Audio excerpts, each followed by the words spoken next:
பாருங்க மக்களே, சென்னையில் வெளுத்து வாங்கி செம்ம மழை பெய்யுது. புயலே வந்துடுச்சு. இதான் புயல், பார்த்துக்குங்க. உண்மையான புயலே தான், வேற லெவலில் அடிக்குது. எல்லாரும் சேஃப்டியாக இருங்க வீட்டில். எனக்கு தெரிஞ்சு இன்னைக்கு கரண்ட் கட் ஆகிடும். ஸோ சென்னை இன்னைக்கு ஃபுல்லாக சரியான மழைங்க, சரியான மழைங்க.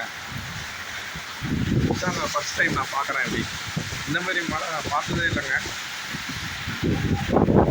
நியூஸ்லாம் சொன்னாங்களா என்னன்னு தெரியல எனக்கு. இன்னைக்கு செம்ம மழைங்க, செய்யுதுங்க. எண்ணெயே தள்ளுதுங்க, பயங்கரமாக பெய்யுதுங்க. வேற லெவல், வேற லெவலுங்க. பாருங்க பாருங்க பாருங்க, சவுண்டை பாருங்க. என்னால் நிற்கவே முடியலைங்க, அப்படி மழை பெய்யுது.